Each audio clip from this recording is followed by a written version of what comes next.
Hello students, in previous lecture we seen the types of sets and then equality of sets. Okay, now we move on our next topic which is subset. Okay, so first of all what is subset? तो subset के लिए first of all we have two sets. Okay, so two sets अगर आप लोगों को दिए हुए तो उससे आप लोग subsets कब कहोगे? तो अगर आप लोगों को if you have two sets A and B, then A is the subset of set B if every element of A is also is an element of B. Okay, so what is the definition ki set A is said to be a subset of set B. Okay, when A is subset of B, so if every element of A is also an element of B, that means कि A में जितने elements है वो सारे elements अगर B में exist कर रहे हैं तो we say that कि A is a subset of B. Okay, उसको अगर symbolically represent करना है then we have to write it as A. This symbol is stand for subset. Okay, the symbol जो हम लोग use कर रहे हैं सिंबॉलिकली रिप्रेजेंटेशन में, तो जो ये सबसेट है उसे हम लोग क्या रीड करेंगे? A is a subset of B. तो इसको क्या रीड करना है? सबसेट. नॉर्मली हम जब भी हम सबसेट को सिंबॉलिकली रिप्रेजेंट करना होगा सम में तो हम यही सिंबल यूज करेंगे. Okay, so A is a subset of B if A belongs to A. अब ये जो सिंबल है उसे हम लोग क्या रीड करेंगे? Implies. Okay, what is the meaning of implies? कि अगर ये ट्रू है तो यहाँ से ये ट्रू होना ही चाहिए, मतलब कि ये अगर एग्जिस्ट एलिमेंट ए में कर रहा है तो वो कंपल्सरी बी में एग्जिस्ट करना ही चाहिए. तो इम्प्लाइज का मीनिंग क्या है? कि अगर ये हो रहा है तो ये जो सेंटेंस आप लोगों को स्टेटमेंट दिया हुआ है वो होना ही चाहिए. ओके, सो उसके लिए हम कौन सा सिंबल यूज करते हैं? ये सिंबल, और उससे रीड क्या करेंगे? इम्प्लाइज. ओके, ये जो सारे सिंबल्स है मतलब कि इफ देन है, फिर इम्प्लाइज है. नेक्स्ट हम लोग देखेंगे कि to way implications, that means कि इफ एंड ओनली इफ. तो वो सारे जो सिंबल है उसकी डिटेल में हम लोग डिस्कशन चैप्टर नंबर 14 जो आप लोगों को मैथमेटिकल रीजनिंग दिया हुआ है उसमें हम लोग देखेंगे. ओके, लेकिन अभी के लिए सिर्फ आप लोगों को ये स्टेटमेंट ध्यान में रखना है कि उसको रीड कैसे करना है और उसका मतलब क्या है. सो रीड कैसे करना है कि A is a subset of P. ये कब ट्रू होगा? जब, मतलब कि if अगर ये ट्रू करना है तो कौन सी कंडीशन ट्रू होनी चाहिए? ये वाली. दैट मींस कि A belongs to A implies A belongs to B. Okay, implies that means कि अगर कोई एलिमेंट A में एग्जिस्ट कर रहा है तो वो कंपल्सरी B में भी होना चाहिए. Okay, for every A belongs to A. सारे A के लिए, सिर्फ एक एलिमेंट के नहीं, A सेट में जितने भी एलिमेंट्स है, अगर टोटल 10 एलिमेंट्स है तो 10 के 10 एलिमेंट्स B में होने ही चाहिए. तब जाके हम उसको कह सकते हैं कि A is a subset of B. Okay, ये सिंबल है फॉर एवरी के लिए यूज होता है, मतलब कि सारे एलिमेंट्स के लिए ऐसा कुछ उल्टा ए जैसा. तो उसे हम लोग क्या रीड करेंगे? For every. ओके, सो ये स्टेटमेंट को आप लोगों को रीड कैसे करना है कि A is a subset of B if A belongs to A implies A belongs to B for every A belongs to A. Okay, that means कि सबसेट का हम किसी सेट को किसी सेट का सबसेट कब कहेंगे? जब उसके सारे एलिमेंट किसी दूसरे सेट में हो तब. ओके, सारे एलिमेंट्स जिसको सबसेट में दिखाना है वो सेट में एग्जिस्ट करने चाहिए. ओके, सो ये हमारी डेफिनेशन हो गई सबसेट की. ओके, अगर बाय एग्जांपल आप लोगों को देखना हो तो suppose A is equals to 1 2. Okay, and B is equals to दिया हुआ है 1 2 and 3. Okay, so 1 2 and 1 2 3. अब यहाँ पे देखोगे तो 1 जो है वो B में है, 2 भी B में है, तो A के सारे एलिमेंट्स B में एग्जिस्ट कर रहे हैं. तो हम लोग यहाँ पे क्या कह सकते हैं कि A is a subset of B.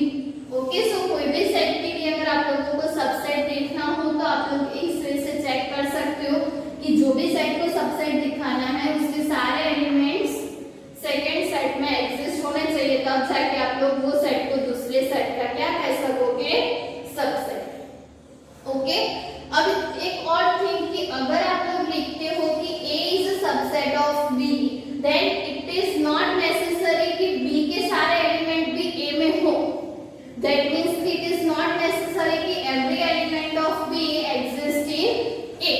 Obviously 3 B में है लेकिन ए में नहीं है। ओके, सो जब भी आप लोग सबसेट लिखते हो तो वहां पे नेसेसरी आप लोग अगर ए सबसेट ऑफ बी लिख रहे हो तो इट इज नेसेसरी कि ए के सारे एलिमेंट बी में होने चाहिए, but it is not necessary कि बी के सारे एलिमेंट ए में हो। अगर नहीं भी हो तो भी चले। ओके, एंड इफ अगर वो सबसेट नहीं हो रहा है तो हम उसे कौन से सिंबल से रिप्रेजेंट करेंगे? Does not subset. सपोज यहाँ पे a इज इक्वल्स टू हमने ले लिया 4 and 5 and b is equals to रखो सेम 1 2 एंड 3। तो ऑब्वियसली यहाँ पे 4 जो है वो भी b में नहीं है, 5 जो है वो भी b में नहीं है, तो यहाँ पे क्या होगा? a is not subset of b। Okay, so कोई सेट किसी सेट का सबसेट नहीं हो रहा है तो उसे हम लोग क्या डिनोट करेंगे? a does not subset of b। Okay, so subset के लिए ये चीज ध्यान में रखनी। अब ये तो हुआ कि अगर a is a subset of b हुआ तो, लेकिन अगर ऐसा कोई सेट मिल रहा है जहां पे a तो b का सबसेट है लेकिन रिवर्स में आप लोगों को b भी a का सबसेट मिल रहा है, तो उस केस में आप लोगों के जो दोनों सेट्स है वो कैसे हो जाएंगे? इक्वल सेट्स हो जाएंगे।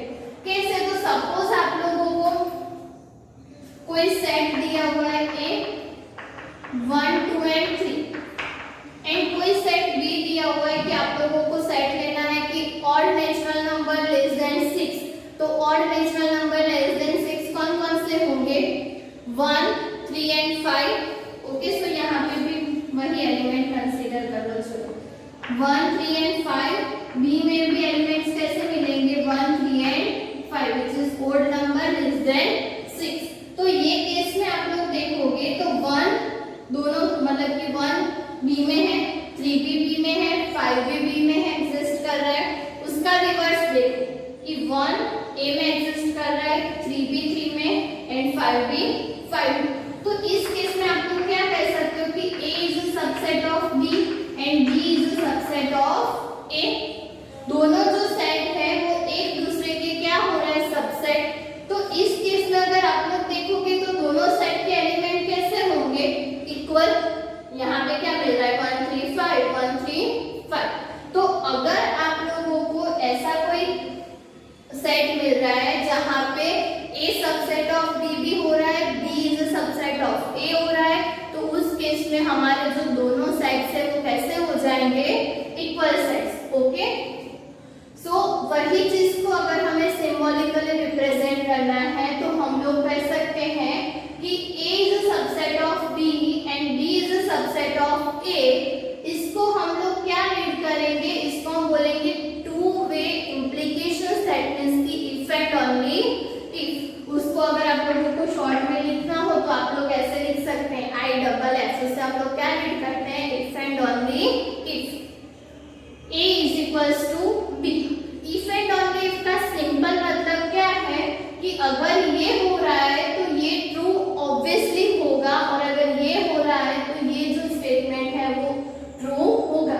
दैट मींस कि टू वे इम्प्लीकेशंस के दोनों स्टेटमेंट आप लोग अलग अलग लिखते हो, तो अगर यहाँ से लेफ्ट से राइट जाओगे तो भी वो ट्रू होगा और राइट से लेफ्ट जाओगे तो भी ट्रू होगा। सपोज आप लोगों को दिया हुआ है कि a is equals to b, तो आप लोग उसका सीधा मतलब निकाल सकते हो कि a is a subset of b and b is a subset of a। और अगर इसका उल्टा आप लोगों को अगर ये साइड का दिया हुआ है कि a is a subset of b and b is a subset of a, then you can say that कि a is equals to b।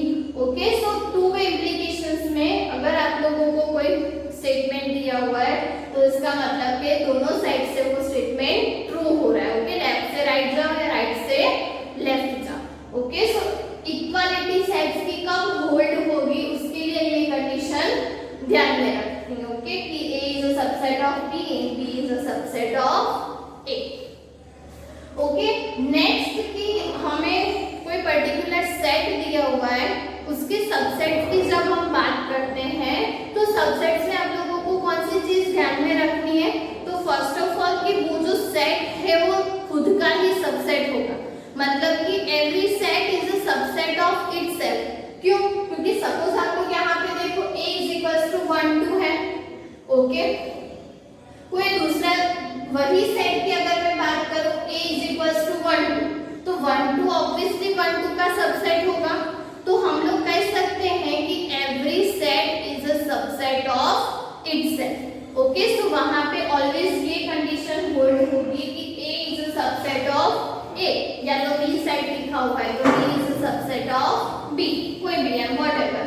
Okay, so subset के लिए ये दो चीजें ध्यान में रखनी है। फर्स्ट वन इज कि every set is a subset of itself and phi is a subset of every set. That means कि ऐसा हम लोग क्यों कह सकते हैं, क्योंकि phi के पास कोई एलिमेंट ही नहीं, तो ऑब्वियसली phi को हम लोग कोई भी सेट का सबसेट कंसीडर कर सकते हैं। तो सेकंड थिंग इज कि हमें क्या ध्यान में रखना है कि phi is a subset of every set. Okay, so अगर आप लोग कोई भी पर्टिकुलर सेट के सबसेट लिस्ट कर रहे हो तो वहां पे आप लोगों को दो सबसेट कंपल्सरी मिलेंगे, which is set itself and phi। कितने टोटल सबसेट मिलेंगे वो हम लोग नेक्स्ट वीडियो में उसका डिस्कशन करेंगे, लेकिन अभी के लिए ये दो चीज आप लोगों को ध्यान में रखनी है कि every set is a subset of itself and phi is a subset of every set. तो जब भी हम लोग कोई भी सेट के सबसेट को लिस्ट करेंगे तो ये चीज हम लोग ध्यान में रखेंगे।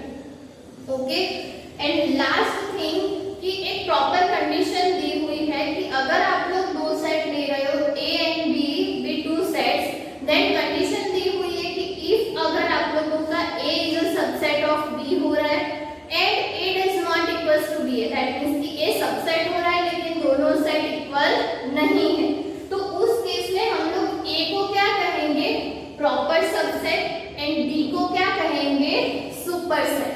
ओके, सो जब भी ये कंडीशन होल्ड हो रही हो कोई भी सेट के लिए, मतलब कि दो सेट्स के लिए कि A is a subset of B and A does not equals to B, तो उस केस में हम लोग A को क्या कहेंगे, प्रॉपर सबसेट, एंड B को क्या कहेंगे, सुपर सेट। ओके, एग्जांपल देखना हो तो यदि एग्जांपल देख लो कि A is equals to 1 2 and B is equals to 1 2 3। So यहाँ पे 1 2 जो है वो मतलब कि B में है तो A is a subset of B तो हुआ। ओके, सो यहाँ पे हम लोग कह सकते हैं कि A is a subset of B but A does not equals to B। Obviously ये दोनों इक्वल नहीं है, ओके, क्योंकि B is not a subset of A, तो इक्वालिटी होल्ड नहीं करेगी। देन हमारे पास दोनों कंडीशन हो गई कि A is a subset of B and A does not equals to B, तो उस केस में ये वाला जो A है उसे हम लोग क्या कहेंगे, प्रॉपर सबसेट, एंड ये जो B है उसे हम लोग क्या कहेंगे, superset of A। That means कि A is a proper subset of B and B is a superset of A। Okay, so ये पर्टिकुलर कंडीशन के लिए है कि प्रॉपर सबसेट किसे कहते हैं एंड सुपर सेट किसे कहते हैं। अगर आप लोग फर्दर स्टडी करोगे मैथ्स में या तो सेट के ऊपर तो वहां पे ये चीज बहुत ज्यादा यूज होती है, तो ये चीज ध्यान में रखना। पर्टिकुलर इस सिलेबस में इसके रिलेटेड इतने ज्यादा सम नहीं है, लेकिन ये चीज आप लोगों को ध्यान में रखनी है। ओके, वन मोर थिंग कि अगर कोई भी सेट में एक ही एलिमेंट दिया हुआ है तो उसे आप लोग क्या कहोगे, सिंगल टर्न सेट। कि सपोज आप लोगों को सेट में दिया हुआ है 2, तो इस टाइप के सेट को आप लोग क्या कंसीडर करोगे, सिंगल टर्न सेट, जिसमें कितने एलिमेंट्स होंगे, सिर्फ एक ही एलिमेंट्स होगा। ओके, सो